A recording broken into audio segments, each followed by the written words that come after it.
Hi, everybody. I have enjoyed your informative presentation so much. And I did keep the voice thread open for 2 weeks in case anyone else was a little late in delivering their informative because I really wanted to see it. Now we're at the point we're going into the persuasive. Now, persuasion is something I'm sure you have reviewed in your English classes. It's the power of influence.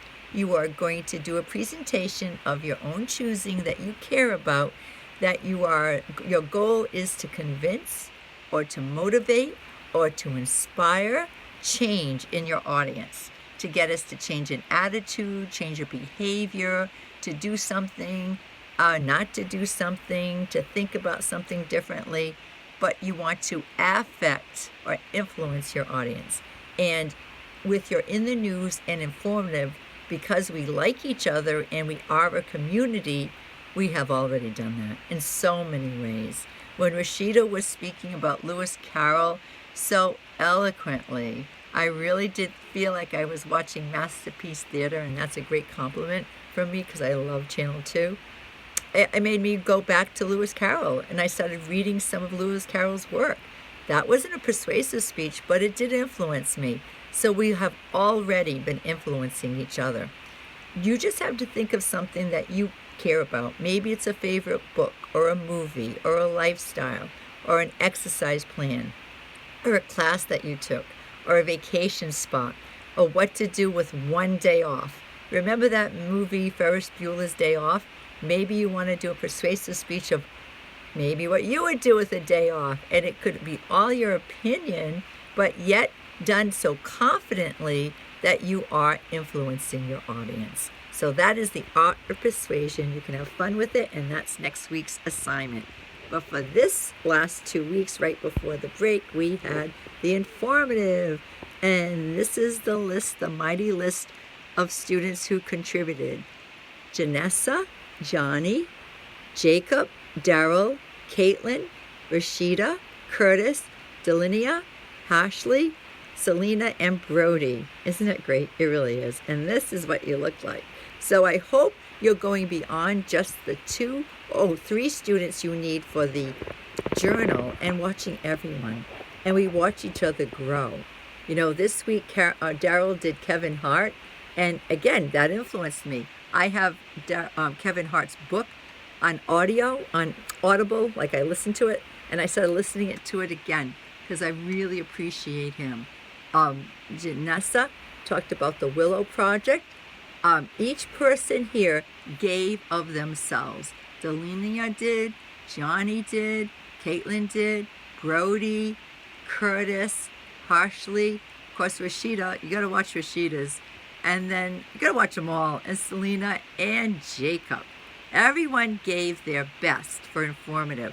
And it's the cool thing about this class is that you're not only practicing your delivery style, and you see the different ways, the production values students might choose them, their setting, do they have music behind them, what visuals do they show, but you're also learning about content, which is a really cool thing because so often we don't even talk to each other anymore.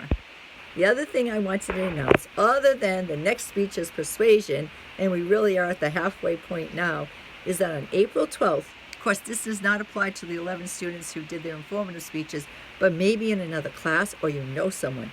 April 12th is the deadline for students to withdraw themselves. They say it's the last day for student-generated withdrawal. After that, if you haven't been doing the speeches or you haven't been keeping up with the schoolwork, you potentially could get an FW, which means if I could, I would withdraw you. That's the W part, but it's still an F. You want to avoid that at all costs. So April 12th is April 12th is the deadline for student-generated withdrawal. I don't always like to start off or think about negative things, but I do know that it's not negative to withdraw yourself. Sometimes it's the healthiest thing you can do to keep up your GPA. Everyone, I wish you well. Thank you so much for enlightening me with your presentations.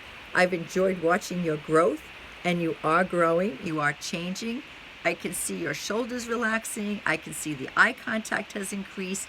When you watch the self-introductions, the in the news, and then informative, those 3 presentations, you start to see change. And you will be able to transfer the skills you are practicing right now on video to a face-to-face situation.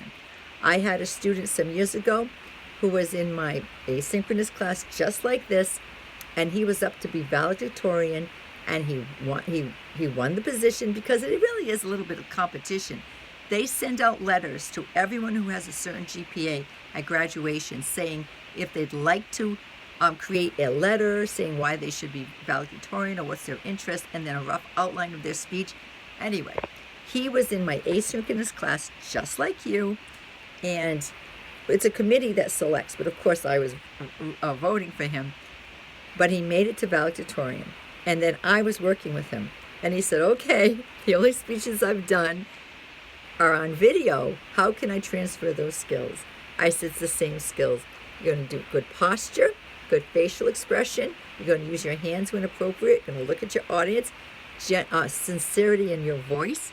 You are going to have a prepared outline or notes, but you're not going to be reading everything. You're going to be making it your own words, and you're going to care about your audience, and you're going to care about your message, and you will be successful. And he was incredibly successful. And he said that was his first live speech he'd ever did, was valedictorian, which is a pretty big stage to be on. But the point is, you are practicing oral communication skills, and you will be able to transfer them. In fact, when you're before an audience, let's say in a classroom, you're going to like it even more because you'll be getting immediate feedback from your audience. You'll get people shaking their head yes, smiling at you, and encouraging you, sometimes saying things or laughing, and that is incredibly supportive. So these skills you're developing now are very useful. We know they're useful on job interviews. We know they're useful for interpersonal relationships. So oral communication skills have to be repeated, have to be practiced. So I'm so glad we're doing it together, and I get to witness all your hard work, and I do appreciate you. So I'm looking forward to your persuasive presentations. That'll be our next set. After that is personal experience or brief opinion. And then after that, final word of free choice, any category you want. So we're really halfway and going strong. Have a wonderful week, everyone, and I will see you the next time with the persuasive.